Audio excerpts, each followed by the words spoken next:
Welcome to the Speaking Podcast. You can find all our episodes on speakingpodcast.com. We're also on BitChute and YouTube. You'll find the links in the podcast description. I'm also a podcasting coach with 4 other podcasts.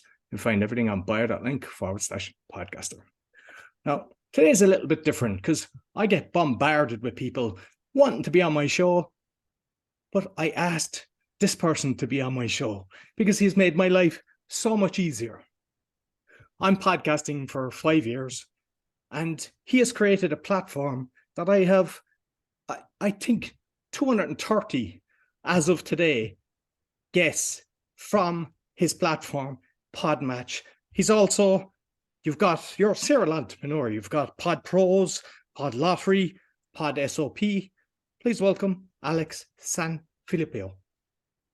Roy, thank you so much for having me. I really appreciate it, and yeah, thank you for asking me to be a guest. I mean, I'm really thrilled to be here, and I've mentioned before, I listened to your podcast, so you just do some great work. So it truly is an honor to be here today. So, I want to touch on a lot of things.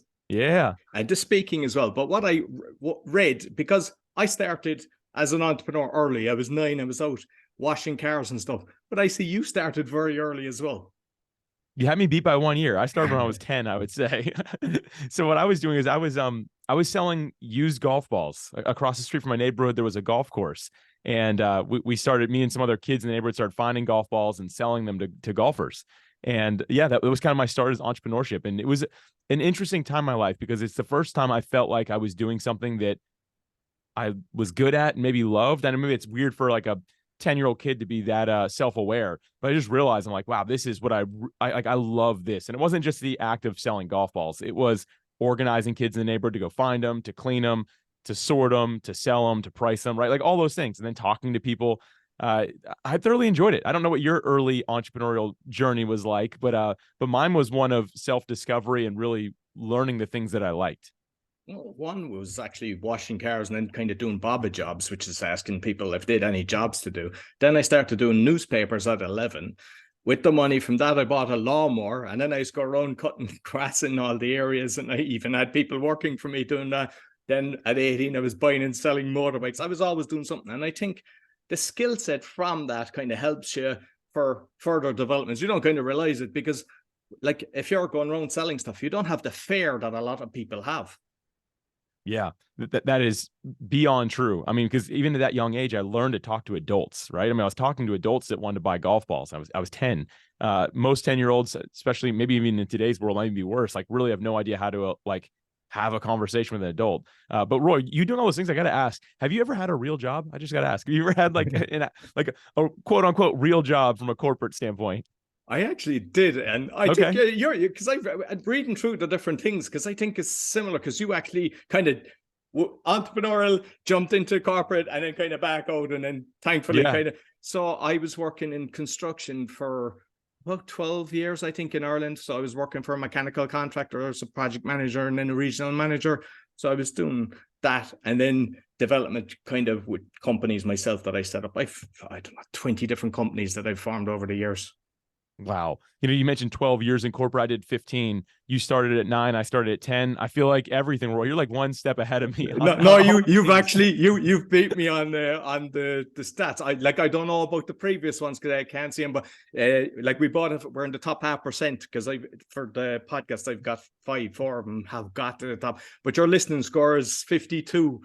Minus the max that I've got. I've 3 at 51. I don't know what that's about, but I don't know either. So you're beating me. I've got one thing on Roy, everybody, just so everyone who's checking this out. It means from a podcast standpoint, I got to keep on grinding. But my goodness, 230 people from Podmatch. That's unbelievable. That's unreal. Fantastic guess.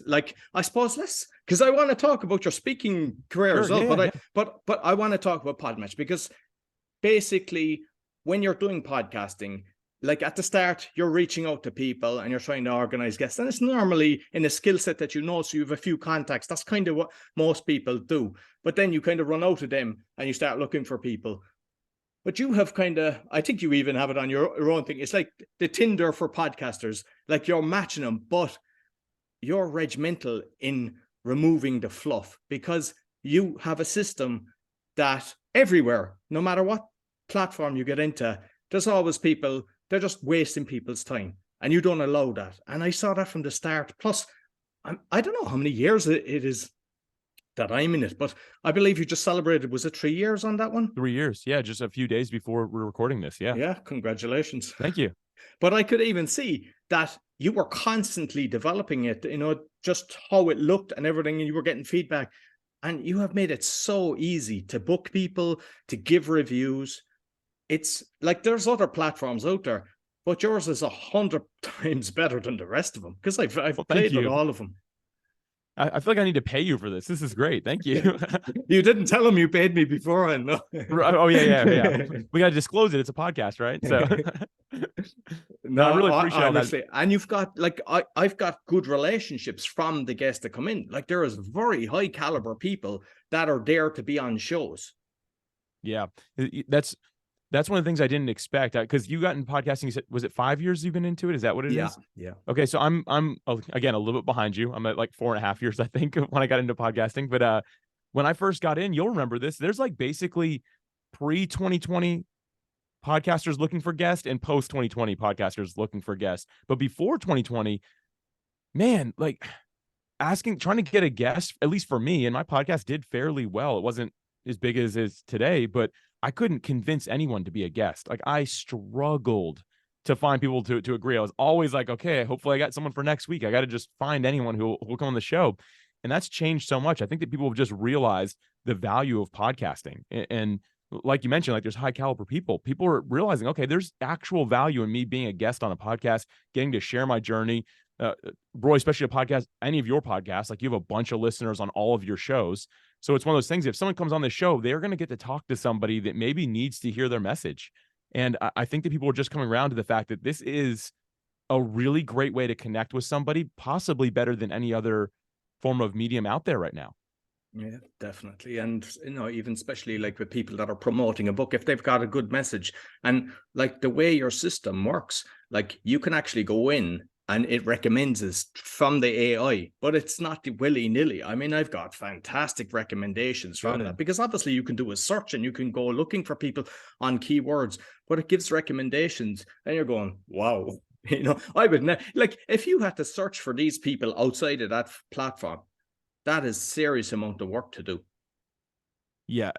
I'm not even willing to do it anymore. I exclusively use Podmatch now, and I guess maybe I should. I'm biased and stuff like that, of course, right? But I don't have the time to do the research, and it shows me that instead of reaching out to somebody and hearing a no, and I don't want to be a guest on a podcast, now I know that if there's someone on that platform, they want to be a guest on a podcast. So when I reach out, there's a pretty good chance, unless they just really don't like my show, they might actually say yes. So yeah, so I've exclusively decided to focus there on both sides of Mike, finding guests and being a guest.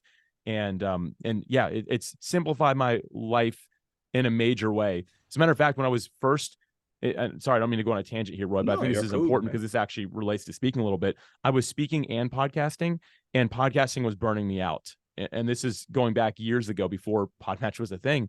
And you actually had a great episode about burnout. It was episode 221. It's from 5/16/2023 with Martin, talking about how burnout can just, I mean, everyone knows it derails you, right? But being able to see the signs. And for me, one of the signs was podcasting. Like I almost stopped. And it was one of those things. I was like, man, I want to speak as well, but when I'm burnt out, I'm a terrible speaker. And anyway, I encourage everyone, go back and listen to episode 221 with Martin. It was a really great, transparent conversation that I think is worth listening to. And the whole idea of like, I don't want to just obviously derail the conversation, just talk about Podmatch the whole time and stuff, but it's one of those things that can help you avoid burnout. And again, by avoiding burnout, you show up better for people, whether that's on a stage through speaking, whether that's through podcasting on either side of the mic, or however it is that you show up. If you're feeling burnout, you can't show up fully yourself. Like you've got to be able to avoid that. And tools like Podmatch, the idea is simplification. And people that see that tend to be really high quality people. Absolutely. And like you're continuously sharpening the saw. So you went out and asked, I believe, 1,000 people why they quit. And yeah. I thought that was fantastic, because there is a lot of, and there's nothing worse than enjoying a podcast and it disappears. And it's usually down to monetary. Like there's so much time that's worth putting into this that they're not making money. They assumed, the sponsors will be knocking on the door. So I'm just curious, like, because I mean, there's obviously podcasters listening to this as well, or there's aspiring podcasters. What were the main kind of reasons why people kind of threw in the towel? There was a lot of reasons, but it was all around just a few. Well, first off, there are the people that get into podcasting who just want to get rich, famous, or try something new. And that's okay if they stop, right? Like that's really, it's not the best medium for any of those things, right? If you want to try something new, that's cool. You can learn the podcasting, but you'll learn very quickly. Oh, this is a lot of work. I'm out of here. So that's like the majority of people. Over 50% are, again, want to get rich, famous, or just learn something new. And they kind of move off pretty quick. But the people that have a passion, a purpose, a desire to serve somebody, that's the other group. When that group leaves, and Roy, as we call it pod fading in the biz, right? So when they pod fade, which just means they stop producing episodes. It's typically around stress or anxiety that's coming from their show. They're feeling overwhelmed. They're feeling like, again, going back to burnout, right? They're feeling burnout on it. They haven't built a good system around it. And I think that many of us, we listen to some of these bigger shows and we're like, oh, I could do that. I say bigger shows, Roy. I'm not referring to mine and yours. I'm referring to like the Wandery shows where there's millions of people listening. What a lot of people don't realize, we're like, oh, I want to do a show kind of like that. Some of those shows have budgets of tens of thousands of dollars for every episode and more than 20 staff members working full time on it. And so when you say, oh, I want to do that, I'm like, ooh, okay. If you can produce what they do with $20,000 and 20 people, like I would be very curious to know how, right? And so we put this really unrealistic expectation, and I don't mean to be rude by saying that, but this unrealistic expectation on ourselves. And then that's when the stress, the pressure, the anxiety comes in, because you might be able to do one or two of those, but then you're like, I don't know how I'm going to keep up with this. I'm bleeding cash, and it's not really growing, because initially podcasts are very hard to get traction on. It changes over time. And then I'm just spending all of my waking hours and hours I should be sleeping working on it. Those are some of the major problems that come into play. And there's a bunch of little things, but really it all seems to stem from that. What I see with a lot of people is they see the likes of, say, Joe Rogan or Patrick Beck, David, all these massive guys, and they see the millions of numbers, and they expect to have millions of downloads. And what I say to people that kind of brings it home is, if you're in a room and 30 people turn up, would you be happy? Absolutely. And if they're there again next week, do you think you'd say, I don't want to talk to them, and disappear? And just to look at it like that, because you can change the life of one person based on a conversation that you have. You'll never know it. The ripple effect is, even some people, like, I don't know how many people have started podcasting because of you, but you could have, indirectly, you're reaching multiple millions because of that. Man, I love that you shared that. That's the best perspective I have in podcasting. And I hope that someone hears this. Probably, I mean, there's a lot of speakers who listen to this podcast, right? Like that's who's listening to this. Being a guest on podcasts is extremely valuable for speakers as well. But you can't have the mentality, oh, I only want to be on the Joe Rogans of the world, because there's millions of people listening. And what you just shared is perfect. If there was a room of 30 people that are the perfect people for you to talk to, would you not go there every week if they were sitting there waiting for you? And the answer is yes, on either side of the mic. No one's going to say no to that. But I think, Roy, maybe you can help with this a little bit, this thought, because you doing your podcast production, you really know this stuff well. I think people are almost preconditioned by social media numbers, which it's not apples to apples, but do you agree with that? Like, people look at social media and think my podcast should be just like that. Absolutely. And I don't say not to track the numbers, because I track everything, because I can see, okay, I didn't do the post there or do a clip on something like that, but I never let it kind of knock me. It's like, because you don't know, it changes the algorithms and everything. You just don't know. And can you trust all the platforms? Not really, because they don't give the true figures, I believe, as well, just from stuff that I've seen. And if that's your main thing that's going to make you happy, I'd be honest with you. I remember the very first, when it was 2018 when I started doing the speaking podcast, and I was trying to get total downloads to 100. And I was like in a Toastmaster club. Did you listen to it? And I was like trying to get people to 100. Then it was 1,000. I remember when I hit, with the different ones, when I hit 1 million, it was like, I thought I'd be jumping up and down. And with all of them now, there's like the Polish one, YouTube seems to be way better than the other one. How they work, I don't really know. I do kind of the same thing with all of them. It's strange, but I don't let it affect me. And the main thing is, like, I've said it to a lot of people, and I've said it earlier, it's like, when you know that you're helping somebody. It's always about them. And I know you're the same, not just your podcasting made simple now, but previously I was listening to you creating a brand, I believe, or something like Correct. that. Was, Yep, that was my old show. and it was like, but you're always like that. You're always kind of helping people. It's never about kind of self-promoting or anything like that. It's always about what I can do for others. And I believe when you kind of come with that attitude, it'll reach. And sometimes something happens. It just, you get a shout out from somebody and it just jumps and you tend to stay there. And if it dips, don't knock yourself. Yeah, I really agree. I love that you're sharing this. And at the end of the day, the quote that I like to use with this is do for one what you wish you could do for all. At the end of the day, it's all about serving that one person. And I think that if we can get in the mindset again, though, of like, we're here to serve, and even if it's a small audience, if it's the right audience, it's still worth our time. I had someone reach out to me the other day, Roy, and he's like, I'm a world-renowned public speaker. I only want to be on podcast with more than 500,000 people listening to every episode. And I didn't say this, but in my head, because I like to think I'm a nice person, but in my head, I was like, when was the last time you talked in front of an audience of 500,000 people, right? Like why is this number realistic? But again, we're preconditioned by this idea of big numbers on social media, because if you get a video with 500,000 views, you're praised. Even though you and I both know, Roy, that like sometimes like an engagement on social media can be a little questionable, right? If you just like lose your finger for a second and like do something, I got something on my finger. What is that? Okay, keep on scrolling. Like that counts as an engagement, right? So it's a little different, a little wonky, but at the end of the day, what we're saying, I think, is just so important that we got to be here to serve people. If you can find someone with your ideal audience, like a podcast with that, be a guest on that show. If they have 20, 30 people listening, again, just in your mind, pretend that that's a room full of people that are literally there eager to learn and hear your story. The people that reach out to me and then they try to get on the show and then they're asking for the numbers. I don't give numbers. It's like, you either want to come on the show or you don't. And I've had very famous people on The Awakening. They have never asked for the numbers. Right. They get it. So they understand. They get it. They get it. Exactly. And some people don't share their numbers because they're embarrassed. Yours are the opposite. You have like really good numbers. It's just strictly an integrity thing for you. It's like, that's just not what it's about. So I can't feed that ego, right? I respect that. I think it's another reason your show's so good. Because again, like I've been listening to it and it's like, man, every time you've just got these high quality guests after high quality guests. And I love that. I think it's great, man. No, brilliant. Thanks. So with the speaking, because I know that you've kind of done the run, but what I want to say is like you're doing events as well and you're kind of set up, which you show a lot, you kind of how you're recording and everything, but it's extremely professional. So I suppose you might just talk on the kind of online, but then also on the stage, what you've kind of, because you're doing a load of speaking now with all the different companies that you've kind of under one umbrella. Yeah.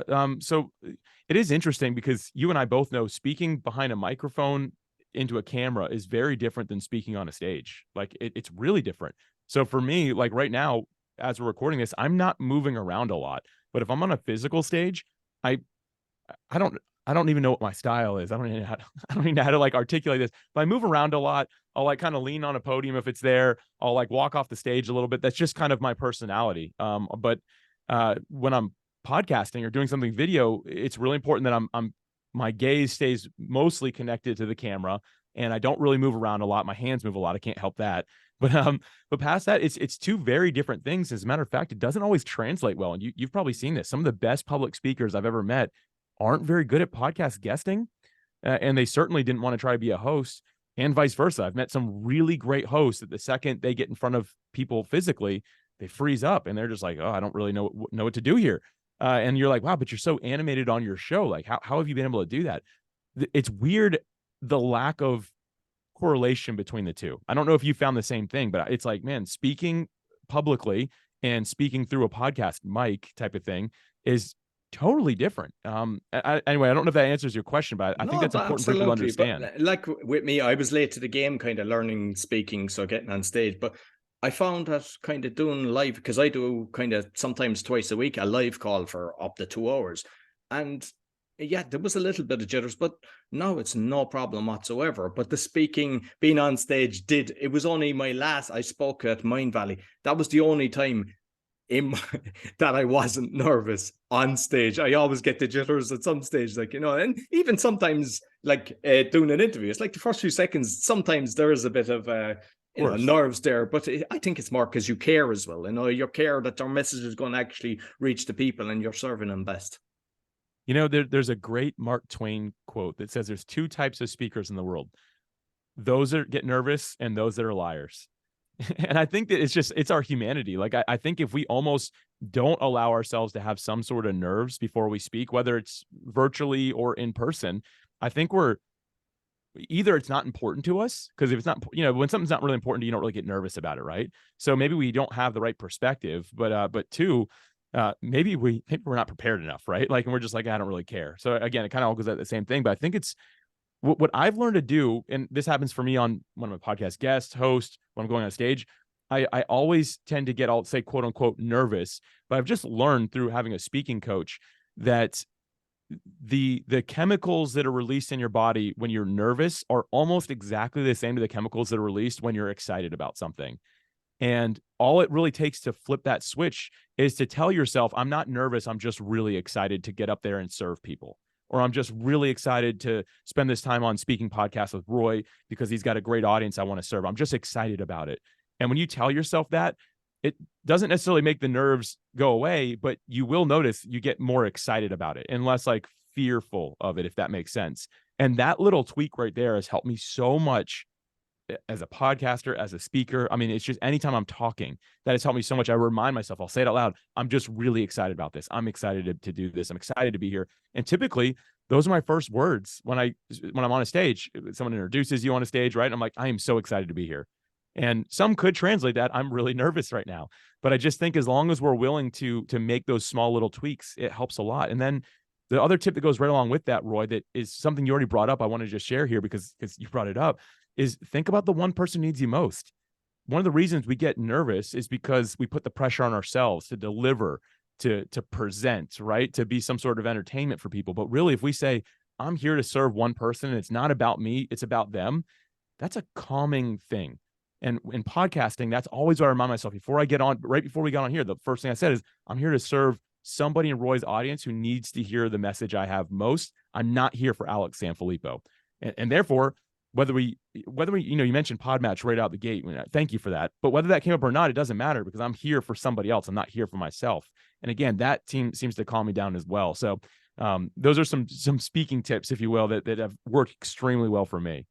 Yeah, no, that's great. And I have heard you like speaking a lot, and that's something that you don't do. You don't because sometimes you'll get a guest that's doing a pitch fest. And the reason that I brought up is because I believe everybody will benefit for it. But you've probably experienced that as well. Like there was one time I actually didn't hear it. It was like the guy just kept, no matter what question you gave, it was going back to what he can do. And yeah, exactly. So I'm conscious of that. I even know in the pitch when they're coming in that's what they're trying to do. And I presume you've kind of seen that as well. You can kind of read between the lines. They're not here to, help people. They're here, I want to get 100 clients and I not really care about, your audience.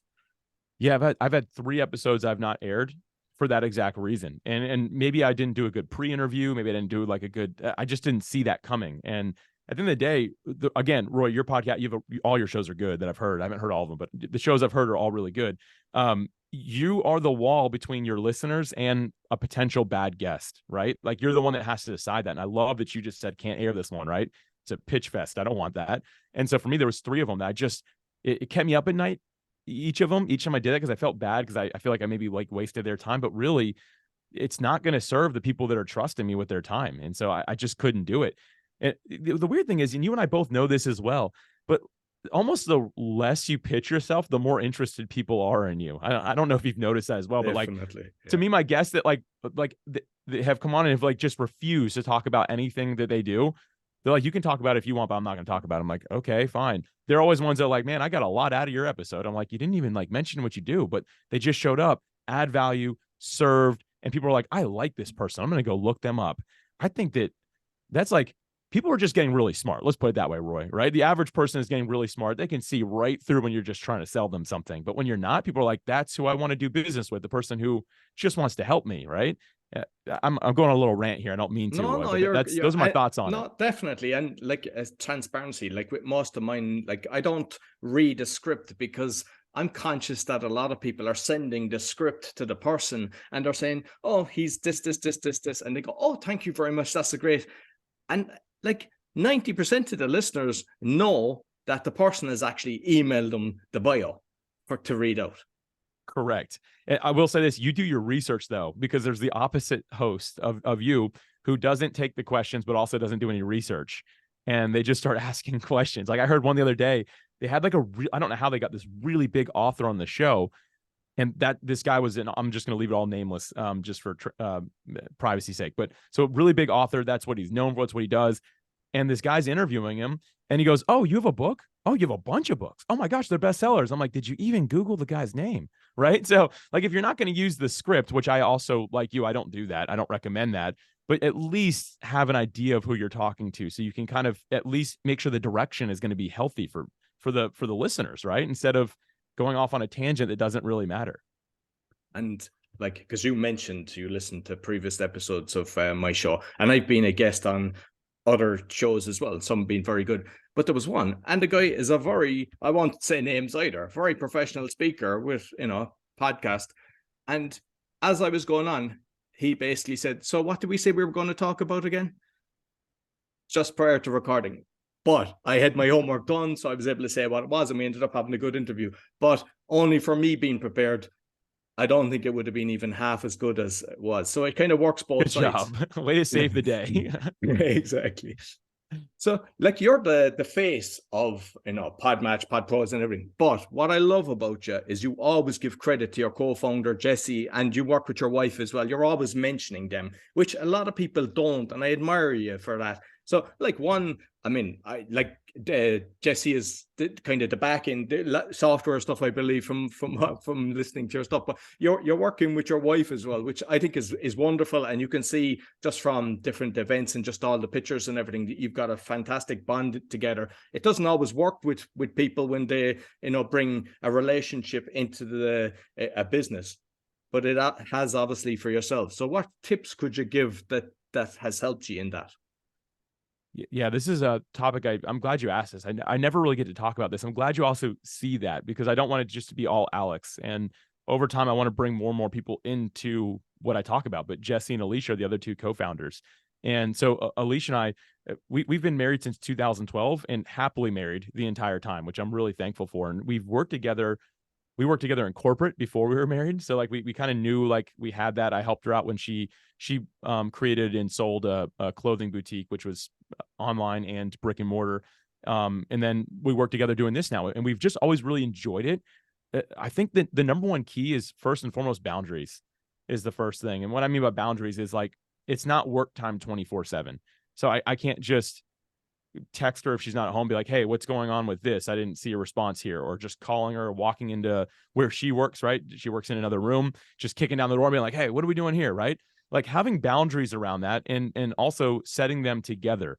So that pours into my next point, which is communication. So important that you just communicate about it. And so for us, like, one of the boundaries we said is we have office hours twice a day. We only talk to each other about work 2 separate times during the day.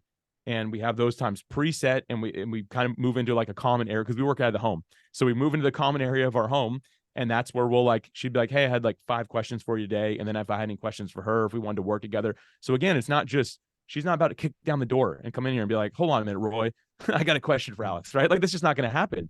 And so again, we built the boundaries around that, and we have really strong communication. And both of us, especially Alicia, I've learned this from her, she's really good at turning it off.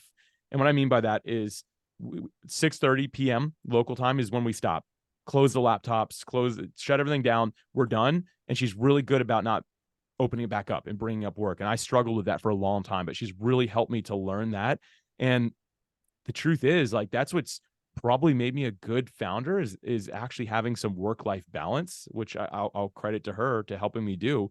But being able to, like, have that balance helps me show up really well every day, because I'm not just working 24/7. Eventually you come back to burnout again. I love that episode you did with Martin. Like, you get burnt out, right? And then you're not showing up very well for people after that. But yeah, so communication being huge, having some boundaries is really good. And then the last thing that we as a team, including Jesse, are really good about is building out SOPs, standard operating procedures. Super important to us to make sure that we know whose role is what, so there's not a lot of overlap, right? But then also we document everything. We do that from day one. And all of us have corporate backgrounds, so I guess maybe it's kind of in our DNA to do that, right? But we basically are, there's never a time where someone has to ask me, hey, how do we do this again? Because we've built some sort of training database internally for how we handle certain situations. And by doing that, again, we're able to streamline all of our processes instead of it being constant interruption and chaos. And we just have chosen not to do that. But yeah, Alicia is brilliant as well. So it's makes it really easy to work with somebody like that. She's extremely smart, very extremely professional, caring. because I just get invoices and stuff like that. It's just, yeah, you just know just from a response how nice a person is. You know, it makes a and huge she's difference. equally as nice in person as she is online. She's not like, there's literally no difference. So I've learned a lot from her and how to communicate well. And so I guess it makes it easy for me to do what I'm doing when I have a wife like that and I have a business partner like that, right? Like they're just salty earth, great people, and it makes what I do very simple. Brilliant. So I know that we've kind of had a lot of similarities that we've discussed, and there's another one, and I want to discuss it because sometimes people kind of throw in the towel and they think, nothing's working for me. I was big in real estate. I had a load of properties and everything, and I lost the whole lot. Everything. I went to minus €5 million in debt because I was personally liable for all the developments that I was doing. And I know that you were building a real estate empire as well. And I want to discuss it because there's a lot of people, when you talk to an entrepreneur, a lot of entrepreneurs, they get knocked 20 times, but you just think it's you. And I think it's worth discussing it because you have built, I believe, an empire, and it's just getting better and better. You're knocking the competition out of the waters, but just show a little journey. So you might just touch on that, if you wouldn't mind. Yeah, Roy, this is so important. And by the way, again, we talk about you being one step ahead of me. You also lost a lot more than me. So let me make that really clear. And I'm so sorry about that. I've seen you've come full circle. So congratulations. The entrepreneurial journey is like one that is so, from a media standpoint, you know how this is. It's so like sexy to the world, quote unquote, because it's like, man, like Alex started this company and it just took off and grew. If you've seen all the times I've failed versus succeeded, still to this day, like the little things I try that fail versus succeed, it'd blow your mind. And so whenever people are like, man, I want to do what you did, I'm like, maybe, like, you haven't seen the 15 years it was in the making, or 20 years it was in the making of like being crazy in debt because I had real estate crashes and stuff, right? So there's the journey that goes with it. But I do think that as long as we don't give up, it's a piece of, it's a brick in the wall, right? It's something that helps you build up who you are and create what you create. But going back to the real estate stuff, yeah, I started real young. When I was actually in my teen years, I started like a little, if you will, technology company. I had also weird. This was back in the early 2000s. I had a fully remote company, which was also interesting. And we were just doing virtual tours of homes, which now are very common. Back then we were pioneering the tech, which basically means you're looking at a home like in the United States, we use Zillow or any of the real estate websites where you can just kind of drag the mouse and like look all around the roof. You can look at the floor, right? We were building those back in the early 2000s. And because of that, I saw I was on the editing side. So I was one of the editors, and I had other editors and photographers to go take the pictures. But I was like so curious about real estate. And that just kind of like sparked my interest. I'm like, hey, did they add that bathroom on? It looks so different. Every other house we do in that neighborhood has 2 bathrooms. This one has 3. Oh, did they add that bonus room? Right. I was just very curious. And because of that, as soon as I turned 18, I was like, that's it. Roy, I'm investing in real estate, right? That's basically what I said. I'm like, I'm going to go make this happen. So I bought a property, immediately turned it into a rental property, started looking at some others. And thankfully I didn't get too deep into it. But at that point is when we just had the major recession hit. So this was 2006 is when I bought my rental. And then at that point, things just went downhill. And so like my company, just instead of going under, I had a partner in it. I just gave it to the partner. There was no exchange of money. I was just like, there's nothing here anymore. We were doing 30 homes a day, and now we're doing 1 a month. Like I don't need any staff. Like there's nothing here. And then I was really upside down on a mortgage at that point. Right. So I ended up eventually moving into that place. And that's actually what got me into corporate, Roy, is that failure scared me so much. And up to that point, when I was a kid, I did stuff like you did. I was flipping stuff on eBay, buying and selling, cleaning cars, doing all that. There's not a lot of like failure that can happen there. Or if it is, it's like $20 here and there. Right. But this one was huge. This one had over 6 figures in it. And I was like, man, I don't want to do this. So that's actually what got me into corporate is I got gun shy, and I was like scared to be an entrepreneur. And that's kind of that journey, which I guess isn't necessarily the most, again, sexy thing for people to hear about an entrepreneur, but like, that's just the reality of what I faced. And can you remember your thought process of how you got back to be an entrepreneur? Yeah. It was years later. So I did 15 years in corporate, but at year 12, similar to you, is when I was ready to leave. It just took me a little bit to figure it out. But the reason I wanted to leave is the company that I was part of was a small organization for the first 10 years, and it started growing and getting really big. And then it ended up going public. So it was a publicly traded aerospace company.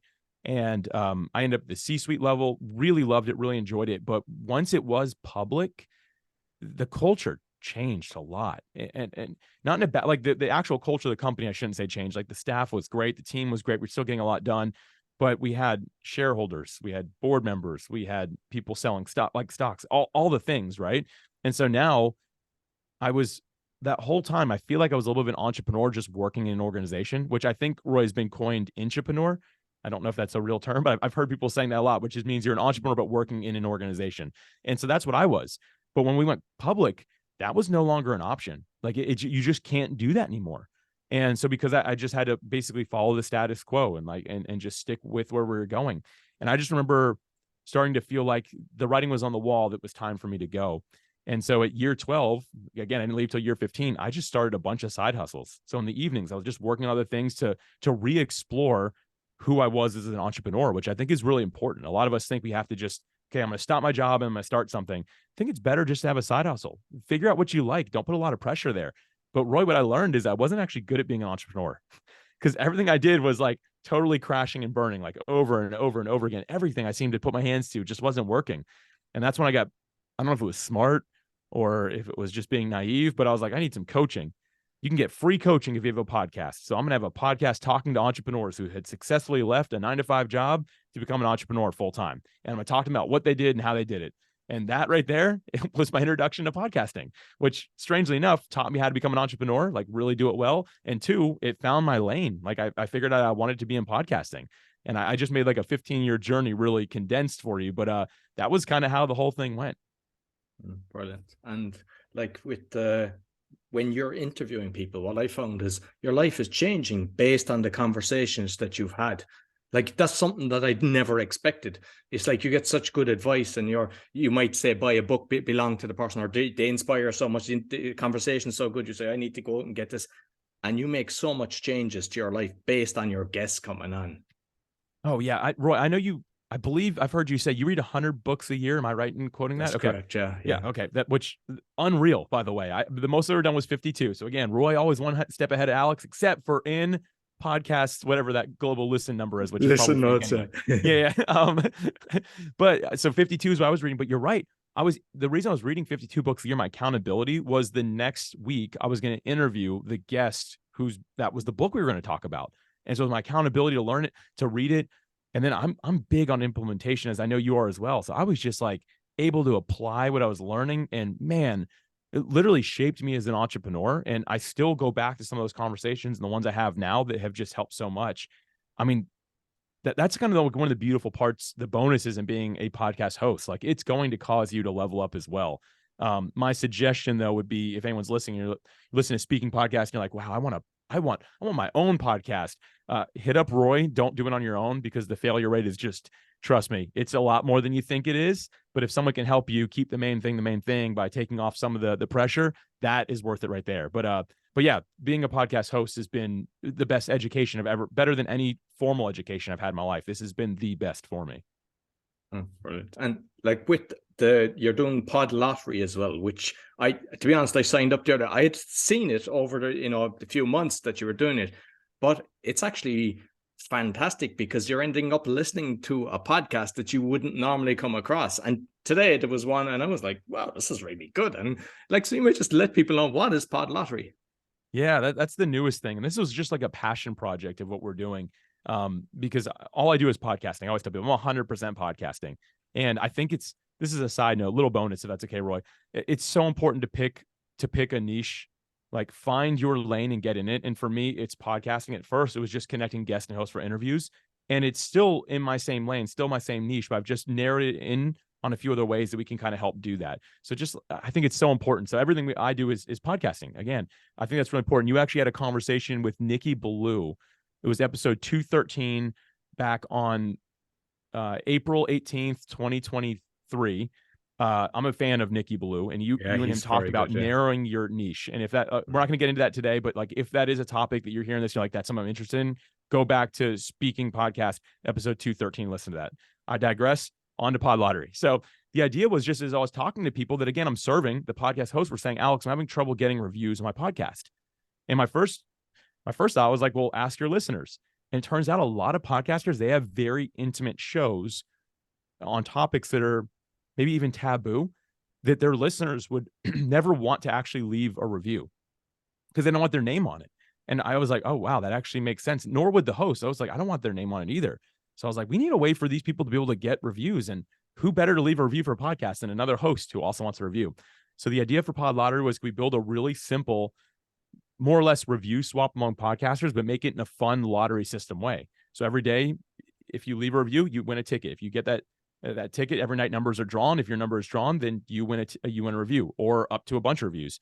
We had somebody last month, I believe, win like or maybe I don't know when it was, but someone won like 162 reviews at some point, which I was like, that's amazing, right? They guessed a lot of numbers right, which is statistically impossible, but I guess that's cool that someone somehow made it happen. But anyway, it's just a really fun thing to connect podcasters. And for me, I've actually, same thing. You pick the categories you're interested in, and I've found some shows I now like to listen to that I would have otherwise never known existed. So I left them a review, and now I'm actually a listener of their show as well. So it's just a fun thing. Like there's no dollars ever going to be exchanged. It's totally free. Just something for fun for us to do. And just on, well, with the listen notes and everything, I'm convinced that the reviews actually form part of that algorithm, because obviously numbers, but because not all shows would have a massive reach, and I think they take that into account. So if there's a lot of reviews, it helps you go up the charts. And I mean, I ask constantly. And just for yourself, like I was selling a property here in Wood, where I'm living, and as I was walking to the car park with the two guys, they were kind of saying, what do you do? And I got them both to give me a review on their, it's like, don't have shame. So many people, they're even afraid to say it on the podcast. I would ask a dog if the dog had a phone, just right. Yeah.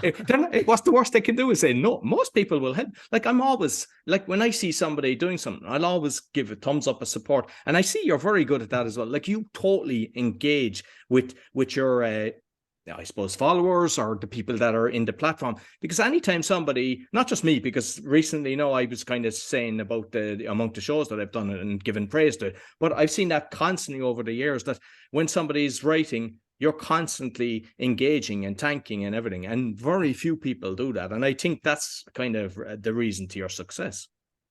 Yeah, I appreciate you mentioning that. To me, the only way to do business is human to human. So it's not B2B, it's not B2C, it's H to H, if you will, right? Human to human. And so for me, I don't have anybody running my social media. And that's the first thing most founders do, is they hire an 18-year-old intern to run all that and just be like, just keep everyone happy and don't tell me about it, right? And so for me, I was like, no, I want to be involved in, I call it our community. So like PodPros is our umbrella, if you will, of like our whole company. So that's like the education piece, the podcast all falls under PodPros, and we have our individual software, but it all falls under that. And so for me, I want to be really active in the PodPros community. I want to be around with them. If I don't, I find that I quickly lose touch, and then I might fall out of my own niche, right? I might start building something else because I'm not even in tune with what people actually want and need and what the struggle is. So for me, that's the highlight of my day, is getting to actually be in the community and just be another member of it. I'm not even always the one with the answers, but I get to be part of a thriving group of people that want to help each other succeed. So ultimately we can impact the lives of listeners, because that is the common trend all of us have, is we're here to try to impact the life of somebody who's going to ultimately hear our voice or the voice of our guests.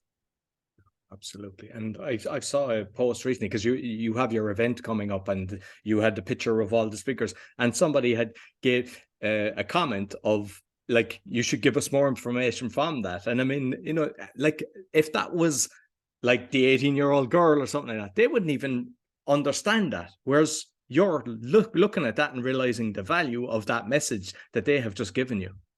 Yeah, that was actually another podcasting guy, Mark Ronick. It was who it was, who put that. And I was like, I instantly was like, I told Alicia when we had our office hours, as we call it, I was like, I definitely should include a little bit more, because no offense, but no one knows who those speakers are. People don't even know who I am. Like, but if it had more interesting, would just be to put even the title under it, right? So that was very good advice. And yeah, you're right. If that was my intern, let's just imagine I had one, right? If that was my intern doing that, it would have never come back to me. Therefore, I would have never had the chance to improve. So next quarter, there will be a much better graphic. Let's put it that way.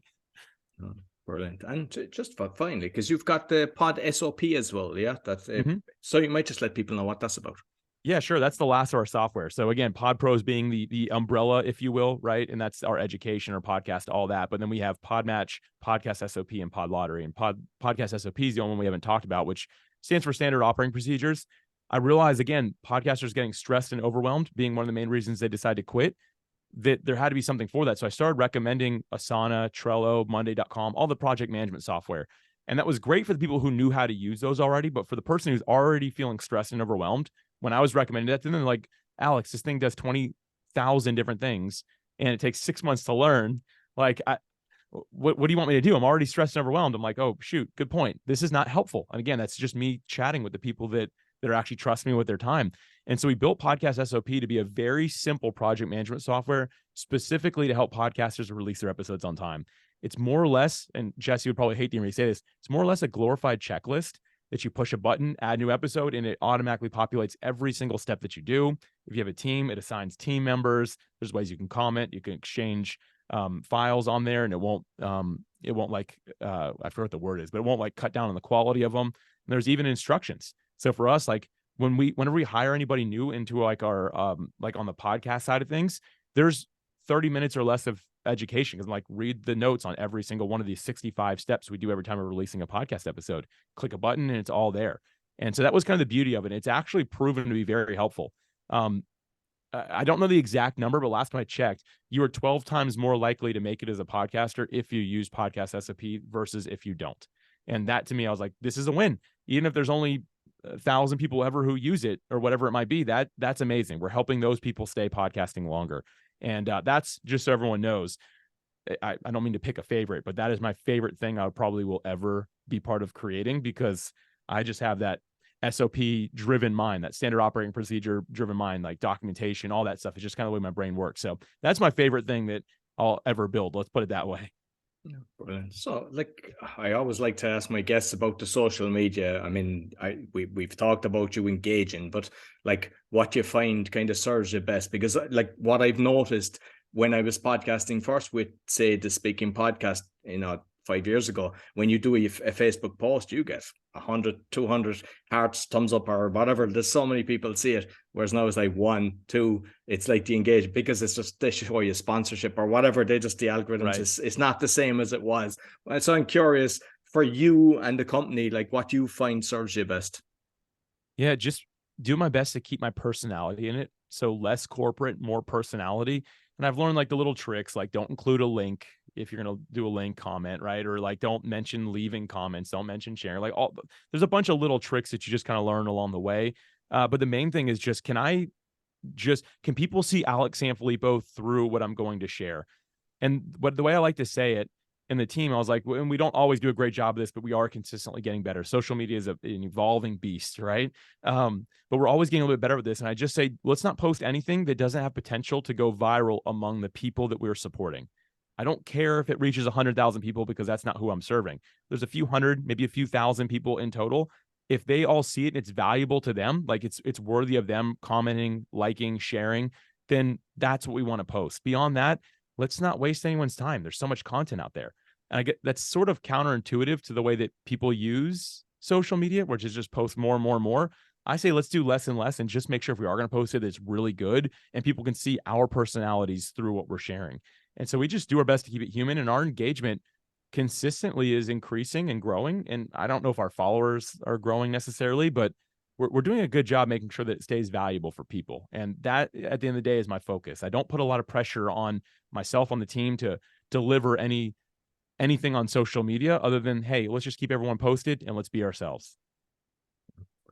Listen, Alex, thoroughly enjoyed our conversation. You might let people know how they can get in contact with you. Yeah, no, I really appreciate it, Roy. First off, if you are thinking about starting a podcast, reach out to Roy, not to me. That's not my space. Roy has proven time and time again that he knows how to not only build a podcast, but build it successfully. So first and foremost, if you're like, I'm a speaker, but I should be a podcaster as well, I agree. hit up Roy, not Alex.